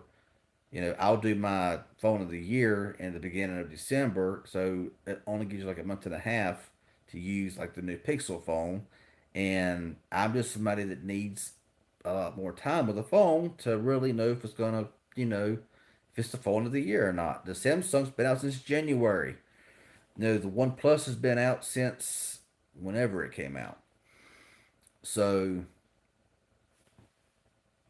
but I will be. This may be the last year I'll be doing that, especially flagship phone of the year. I ain't planning on buying any more high end phones. One, I can't afford them. Two, I ain't big enough to have these companies send me these flagship phones. So I don't expect them to, because well, I'm not gonna get into that. I don't want to get paid off by a company like Samsung or Apple to say what they want me to say, and I'm not going to become a sellout. That ain't happening. Um, where'd that thing go? Uh, I swear I could lose an elephant. I could,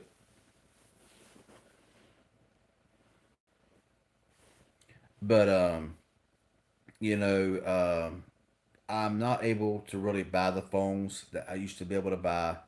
I'm not able, to, revenue. I mean, revenue's pretty bad right now. Of course, views. If you see my channel, see my view counts, YouTube is screwing me. You know, either that or I am just that bad at making videos. I don't know, one of the two.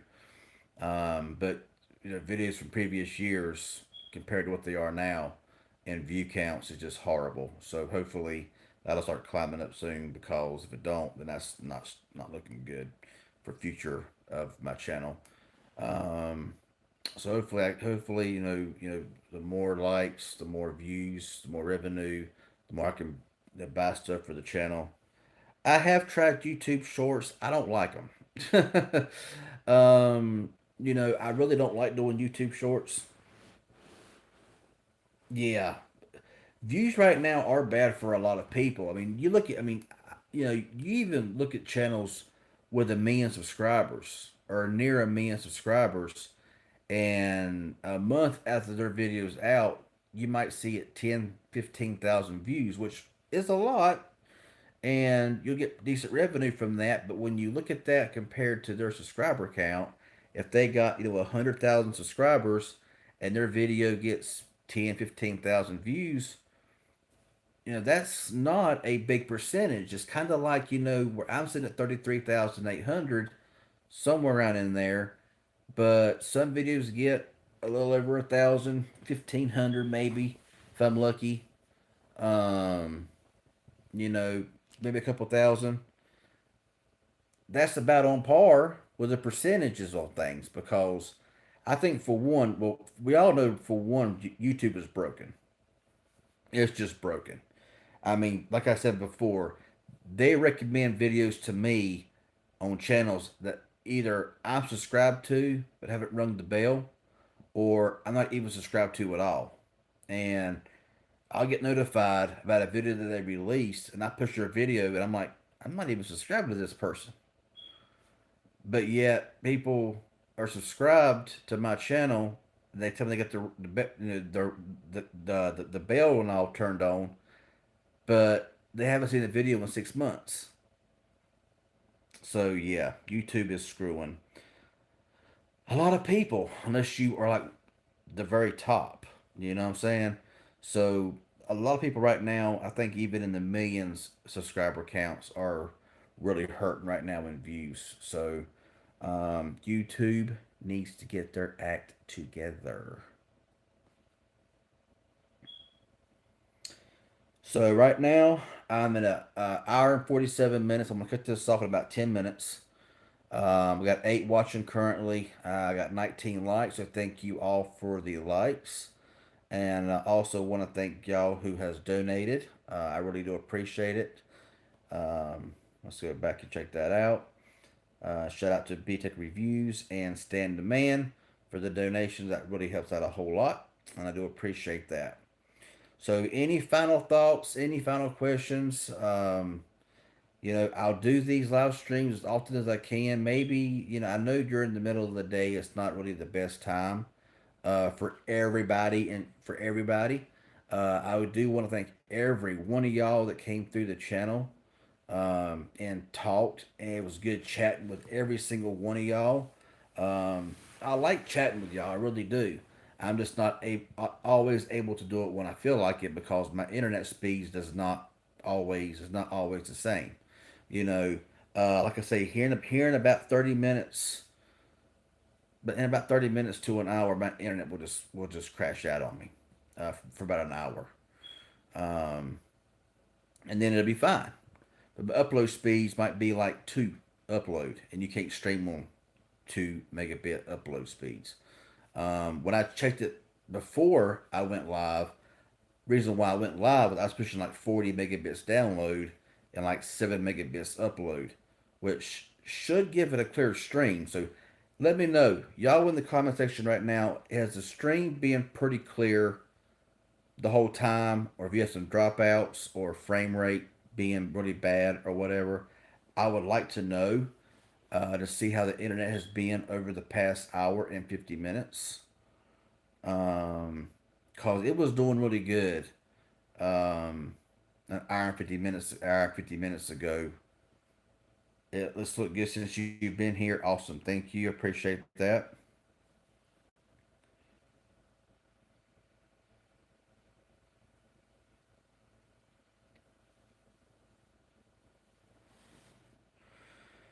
So apparently it's been holding steady then, which is really good. And come on, I need just one more like for that 20th like. So if you're here, if you're one of the seven here and have hit that like button, just give me that one more like to get to 20. I'd appreciate it. Unless every one of y'all here has done pressed it, then of course we can't get any more than yeah that. So, um, but yeah, like I say, I want to try to start up my car streams again. The office, as everybody called it. Um, I'm not sure when that's going to start up again, but I really do want to get back out into my car and do my office streams, as everybody called it, at night. I love doing those at nighttime. I know because at nighttime, there's a lot more people that's going to join in. Oh, there's the 20th like. Thank you for pushing that like button. Um, I know that everybody can join in usually at nighttime as well. There might be some at night they can't join in at night, but they can join in during the day. So I'm not gonna overload this channel like I used to with oops, shaky cam. I'm not going to overload this channel on with live streams like I used to do, where I used to do like three, four, or five streams a week. That's not going to be happening. I'm not going to be doing that. I need to focus on other videos, reviews, unboxings, comparisons, stuff like that. More than I need to focus on live streaming. But I do want to live stream, a couple times a week. Maybe one time during the day, maybe once or twice at night, and get everybody back into the channel again for live streams and stuff like that. Again, I would love to be able to do that. I am going to get online and try to find me a good mount to mount the phone. Going to try to find me a nice little LED to put in the car. Of course, some LEDs are extremely bright, and I will have to wear my shades because this ring light is more of a softer look. The lights that I put in the car will blind you, and you'll see dots for like hours. So he was like, "Why are you wearing sunglasses at night?" Well, one thing, those sunglasses are prescription, so I can see just as good with those sunglasses as I can wearing my regular ones because they're prescription sunglasses. I've even drove home at night wearing those sunglasses because it's so clear and I can see everything. It looks extremely dark when I'm wearing them, but looking out, it's not nowhere near as dark as how they look. So it's kind of weird. Because I have them on while I'm streaming and just forget to take them off. And I drive home like, oh crap, I drove home because it's not that dark. Anyway, I'm getting way off key, well, way off base here on that. Right now I'm just rambling. So, um, because like I said, I'm not, but yeah, as far as YouTube Shorts go, I've really not really been into the YouTube Shorts thing. Um, I know that they want creators to do YouTube Shorts. Uh, you like listening to me as much as I goof up. But thank you, I appreciate that. I do what I can. But see, a lot of times everything is up here that I want to say, and it comes out good up here. But from here down to here, something gets lost in translation, and it comes out all wobble, and it comes wobble. Is that even a freaking word? But it comes out all jumbled sometimes, and I'm trying to calm things down. And a lot of times, a lot of y'all know I got a speech problem. I've had it since I was a kid. Um, you know, with my speech surgery, on my ear, my head, and everything. for some stupidity that I done when I was a kid. Um, so sometimes when I'm sitting here, I have to just start counting with my hands to be able to speak slower. And I don't have to always do that, but sometimes if I want to keep my speech slowed down, counting on my fingers with my hands, it does seem to help. So if you have a problem with speech like I do, sometimes, you know, that helps. So that's what I do sometimes in my actual videos when I just screw up after screw up after screw up, and I got to use one hand to do everything, while the other one I'm counting when I'm talking to keep myself from, rumble, having to retake something 15, 20 times.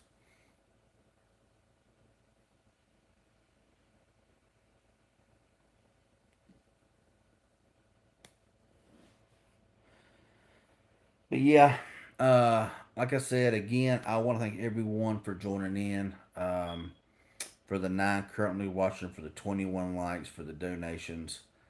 It all goes into the channel. It all helps me live, you know. So I do appreciate every view, every like, um, every comment, I do appreciate every bit of it. I don't take any of it, what's the word I'm looking for? I don't take any of it for granted. I think I'm really thankful for it, and I always want to be I always want to be the YouTuber, um, just that people can come to, and they're going to get my true opinion on something.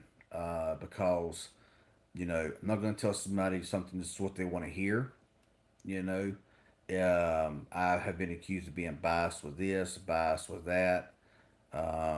But when it comes down to it, I don't care if I get sent a phone, I get sent a tablet, if I get sent this or sent that. I'm going to maintain the integrity to tell you what I think and be as honest as I can if something is good, if something is bad. No company is going to persuade me or tell me what I can or cannot say. Um, and I let them know that right up front. And if they're okay with that, then good. If not, they can take their product somewhere else.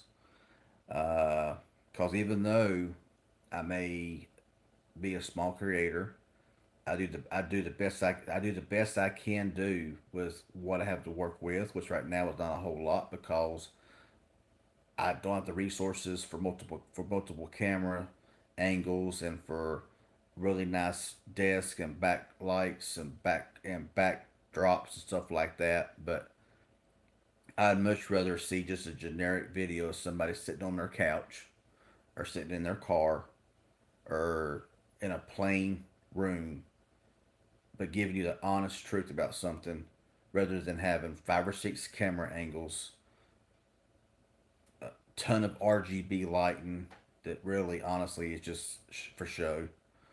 My personal opinion. Now, if you like that, there's nothing wrong with it. That's just my personal opinion. But not give me the the truth on something. They just take what you want to hear. That's not what I ever want to be.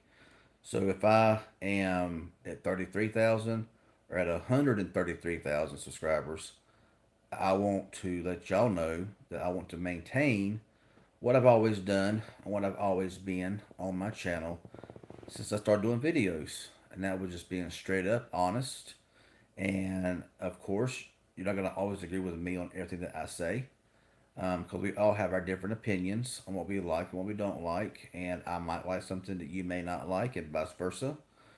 Um, but everything I say is according to my everything that I do and say is based solely on my personal opinion. So there's all of that, and I want to get that out there here at the very end of my live stream because I'm fixing to end it. I'm right at 2 hours right now, so I want to let y'all know that that's integrity is very important, and maintaining, and whoa,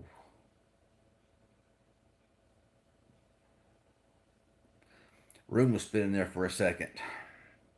Vertigo is real. um, but like I say, integrity is very important, and I want to maintain that and that trust. Um, so yeah, I want to thank every one of y'all for subscribing, every one of y'all for being here today, and I will try. If you're on Twitter and you're not following me, I will add the links down below in the description. Because I will tweet out whenever I'm going live, because we know YouTube does not always notify. Like I said, about 8 hours from now, I'll be getting comments saying I didn't see you was live, I didn't get notified, stuff like that. But if you come back through and you watch the replay and you watch through 2 hours of replay, first of all, thank you, and just put in hashtag replay crew, and I would appreciate that in the comment section. So anyway, I'm out for now. Thank you all for joining in. I'm signing off. Um, be sure and stay tuned for the next video. Uh, I'm working on a couple things right now, so we'll see where it goes. And the holiday season's coming up. We're at the end of September. Halloween's coming up, and the holiday season, and all this stuff. So hopefully there'll be more stuff to be able to bring to the channel and all that kind of goodness. So just hang around, stick around, click that bell if you haven't already, and y'all all have a good day. Thank you for joining in, and we'll see you all next time.